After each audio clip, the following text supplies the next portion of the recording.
E aí galera do canal Marquinho Belfort, Funk é Festa.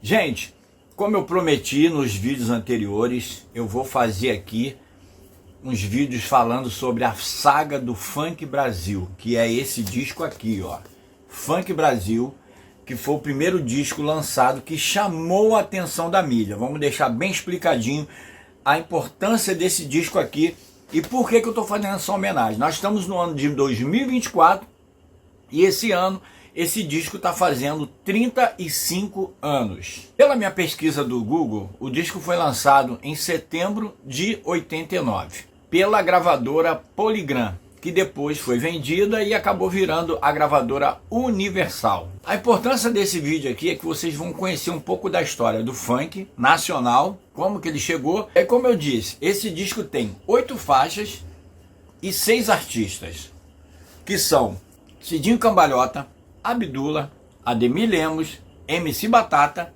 Guto e, é claro, o produtor do disco, que é o DJ Malboro. Por isso, 6 artistas. Tirando o Cidinho Cambalhota, todos os outros artistas acabaram depois lançando os seus trabalhos solo. A ideia desse disco era lançar uma coletânea com vários artistas e aí cada um depois ia lançando os seus trabalhos solos. Então eles vinham cantando uma música, no máximo 2, e depois partiam para os seus discos solos para ser lançado por aí.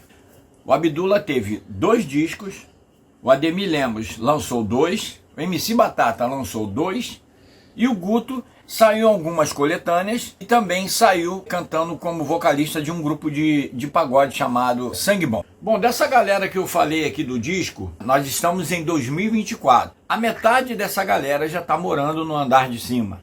O Cidinho Cambalhota, ele foi o primeiro que faleceu. Ele, na verdade, ele faleceu antes do disco ser lançado, tá? O projeto era dele e do Malboro, eles conversaram para lançar esse disco. Depois eu vou contar a história de como foi, mas o Cidinho acabou morrendo antes do lançamento. Ele gravou a música dele, a faixa dele, ele foi assassinado na porta de um baile, de um clube, e aí então quando o disco lançou ele já não estava, mas a foto dele está no disco, ele tinha tirado tudo, estava tudo pronto para ser lançado. Inclusive tem até uns dizeres que homenageiam ele, que diz o seguinte: estamos desfalcados, perdemos um dos principais defensores do nosso time. Pai desse projeto foi quem abriu as portas para mim e para muita gente, incentivando e dando oportunidade de mostrar o nosso trabalho, e acredito que de onde ele estiver, vai estar sempre torcendo por todos nós. Corações estão tristes, faltando parte da alegria e luz, chamado Cidinho. Por isso, esse disco é dedicado ao eternamente jovem Cidinho Cambalhota, por todos os meus amigos e admiradores. No caso, Malboro, né, que fez essa declaração para o Cidinho Cambalhota. Já em 1998, Ademir Lemos também vai embora, né? Ademir Lemos, com 52 anos, ele faleceu no dia 24 de fevereiro de 1998, aos 52 anos. Ele já vinha com alguns problemas de saúde, e aí, em 98, ele vai embora. Já no dia 23 de janeiro de 2018, faltando um ano para o disco completar 30 anos, morre o Guto. E aí teve a festa, né, do comemoração dos 30 anos, então o Guto, infelizmente, se estivesse vivo, acredito que estaria lá com a galera comemorando esse feito, né? Então, aos 29 anos desse disco, o Guto também vai embora. Aí ficando só aqui com a gente DJ Malboro, claro, Abdula, que está cantando até hoje, está trabalhando, e o MC Batata, né? Agora eu vou contar para vocês como que surgiu a ideia desse disco, né? Tem muita gente que se confunde com essa história do funk, o funk nacional, o funk brasileiro, quem inventou, quem não inventou.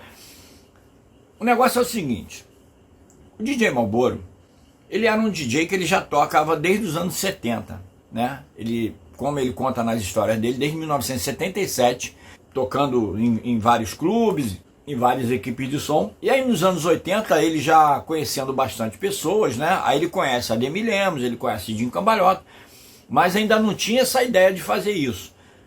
E, inclusive, na verdade, nesse ano de 1989, outras pessoas também tentaram emplacar esse estilo que depois a gente veio chamar de funk, né? Por exemplo, esse disco aqui ó, também foi lançado no mesmo ano, tá? Esse disco aqui, ó, Equipe Super Quente, onde ele tem aqui umas faixas de pessoas cantando o funk em português. Tinha aqui a Bananeira Rap, que era a melô da bananeira, né? Chora a bananeira chora, em batida de funk. Tinha a melô da Funabem, que era tipo um hip hop, né? Eu vim da Funabem. Tinha a melô da Violeta, que era outra música também bem engraçada, cantada em português. Só que as vozes até dessas faixas aqui, desse disco, elas estavam assim meio robotizadas, meio com efeitozinho, né? Então as pessoas cantavam meio com a voz meio de pato, né? Inclusive a galera não estava nem tentando chamar isso de funk ainda, porque aqui no disco você vê que tem ó, rap, hip hop, bass, né? The best, bass, rap e tal, e não fala nem funk aqui nesse disco. Então o Marlboro, tocando em vários lugares, ele já participava de coisas lá fora do Brasil também, participando de concursos de squash, de back-to-back, essas coisas que é de DJ, né? Pegar o disco, vir pra frente, pra trás e tal, fazer essas coisas todas. O Marlboro vinha tocando em vários clubes, ele estava crescendo como DJ, e ele reparou que a galera, quando tocava as músicas internacionais, o funk nos anos 80, a gente curtia muito funk internacional, mas não era aquela coisa ainda febre não, era só nas casas noturnas que tocava, não tocava em rádio, não tocava em lugar nenhum.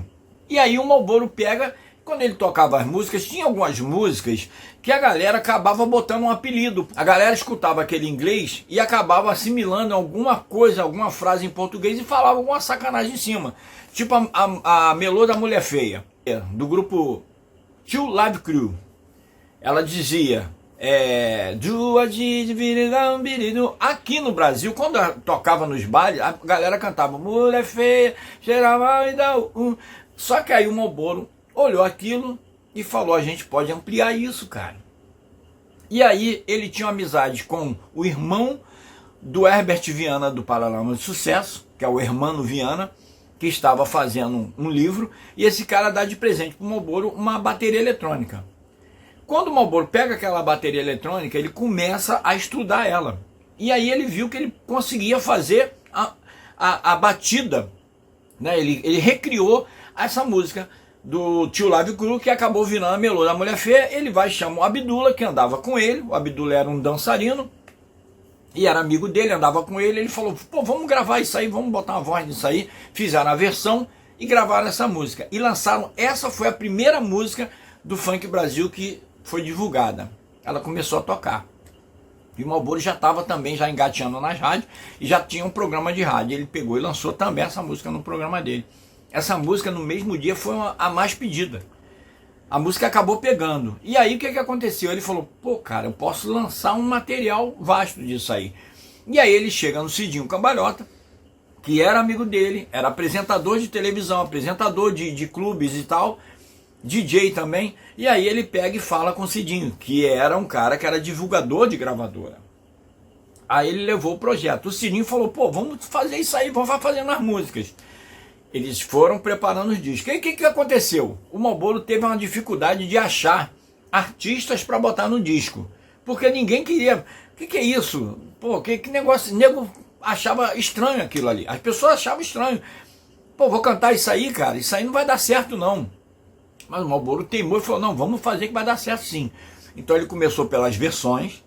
Aí ele fez a versão da Mulher Feia, a versão dos números pro Abdullah também, que é do Tio Live Crew. Ele fez a versão do Bêbado, que o Batata cantou, e aí ele tinha a dificuldade de achar artista para gravar. E ele começava a chamar a galera, mas só que a galera não queria. Ele tentou pegar os dançarinos, que ele via os caras dançando no clube, e falava, esses caras estão prontos. Esses caras ficam dançando aí, agora só falta botar eles para cantar e subir para cima do palco. Eles dançavam na frente do palco. Só que ninguém queria, todo mundo tinha medo, falava, que negócio é esse de funk, melô? Não quero isso não. Eles não aceitavam. Então o que o Marlboro fez? Ele começou a convidar apresentador, locutor de rádio, DJ, aí ele chama o Ademir Lemos, que era DJ e apresentador, Cidinho Cambalhota, que era um apresentador, era um animador de baile, né? Ele chegava lá, sorteava coisas e tal, e animava, que inclusive regravou uma música que era proibida do Raul Seixas, que era o rap, era o Rock das Aranhas. O Marlboro fez ela para virar o Rap das Aranhas. E aí ela entra no disco também, com uma roupagem feita pelo Marlboro, que essa música ela era proibida pela censura. E aí quando ela é liberada, o Marlboro fala, aproveita que liberou e vamos gravar ela. E gravou essa música. Aí sai o Guto, que era também um outro locutor também, que, né, apresentava as coisas também. Ele chamou o Guto, então tipo assim, ele chamou uns amigos doidos. O único que tinha um pouquinho já de alma de artista era o Abdula. Enfim, o disco fica pronto, só que tem uma coisa que vocês não sabem. O disco estava pronto, o Marlboro queria que fosse Funk Brasil, e aí a gravadora tentou embargar o disco porque ela falou, não, o nome desse disco tem que ser Funk Carioca, porque é um ritmo que só tá tocando aqui no Rio. O Brasil ainda não conhecia isso, nem o funk internacional também não estava muito ainda por aí, era o Rio que tocava muito. Então o Marlboro falou assim, não, eu quero que seja Funk Brasil. Ele falou, não, mas isso é um ritmo carioca. Ele falou, não, mas isso vai virar um ritmo que vai tocar no Brasil todo. Aí os caras, pô, não, senão eu vou pegar meu disco e vou tentar lançar em outro lugar. Aí ele, pô, os caras viram que ele não queria dar o braço a torcer, o que é que fizeram? Ah, vamos lançar o Funk Brasil. O disco sai, já saiu com mais de 250 mil cópias vendidas, sucesso. Para aquela época, um disco que ninguém conhecia, sucesso total. Agora nós vamos falar das faixas do disco. Antes de eu falar das faixas, nesse mesmo ano, o Abdula também chegou a participar desse disco aqui, ó. Só que ele cantou em inglês, tá? Ele tá aqui na primeira faixa aqui, ó. Abdula, Melô do Neném, tá? Melô do Neném. É uma música que era em inglês e aí ele foi e participou desse disco, cantando em inglês também. Agora nós vamos falar das faixas do disco, né? As músicas desse disco, desse primeiro disco, elas não tinham um ritmo só. O Marlboro fez uma bagunça nesse disco, na verdade. Para falar a verdade, o Marlboro fez uma maluquice que acabou dando certo. Esse disco ele saiu com algumas músicas bem balançadas, com ritmo bem acelerado, que era os funk mesmo que a gente chamava. Tinha duas músicas que era tipo um rasteirão. Por exemplo, a música do Ademir Lemos era um rasteiro. Era tipo, a gente chamava de rasteiro, aquelas músicas com a batidinha mais light. Então a gente chamava de rasteiro. Então o Marlboro botou rasteiro, botou um funk mais aceleradinho. E ele fez uma das faixas, num disco chamado Funk Brasil, uma das faixas não era nacional. Por quê? Ele pegou e fez um misturadão que ele chamou de Marlboro Medley. Ele pegou várias músicas internacionais, ele fez lá um mesclado lá, e essa música também tocou muito, Marlboro Medley. Ele misturou tudo que estava tocando ali, tinha Stevie B, Trineri e outros artistas, ele foi fazendo ali um pedacinho de cada e fez aquele apanhado. E ficou muito legal, isso também foi uma coisa que tocou muito. A outra coisa também que eu tenho que frisar aqui, para terminar, é que esse disco, quando o Marlboro... Por que esse disco deu muito certo também? Ele foi um ritmo novo, né? Que as pessoas... Muita gente não estava acostumada. A galera que já curtia funk, pô, abraçou, legal. Porque do refrão que eles cantavam em português, eles passaram a cantar uma música inteira. E o outro detalhe é que essas músicas, as letras que o Marlboro acabava escrevendo, junto com os parceiros dele, acabava sendo uma música que era meio que zoeira. Hoje em dia isso aí não passaria batido. Por quê? Era uma época que a galera ficava brincando um com o outro, então botava apelido, aquela coisa e tal. Então, as músicas eram tudo de duplo sentido. No ano de 1989, Marlboro já lançava alguma coisa que depois abriria as portas para um grupo chamado Mamonas Assassinas. Não querendo dizer que Mamonas existiu por causa dele. Não. Mas o estilo de música que o Mamonas veio cantando, que assustou muita gente, que era as músicas de duplo sentido, de zoeira, o Marlboro já fazia em 89. O Mamonas saiu em 95. O Marlboro já fazia em 89 as músicas irreverentes. Então por isso que a galera ficava um brincando com o outro através da música. Então esse disco foi sucesso por causa disso. Então tá aí, gente. Falei sobre esse disco, né? E vocês ouviram no canal aí um resumão das músicas desse disco. E aguardem, porque tá vindo aí o resumo do Funk Brasil 2, Funk Brasil 3, o 4 até o 9, que é a saga do Funk Brasil, que eu vou deixar aqui para vocês em homenagem aos 35 anos do Funk Brasil.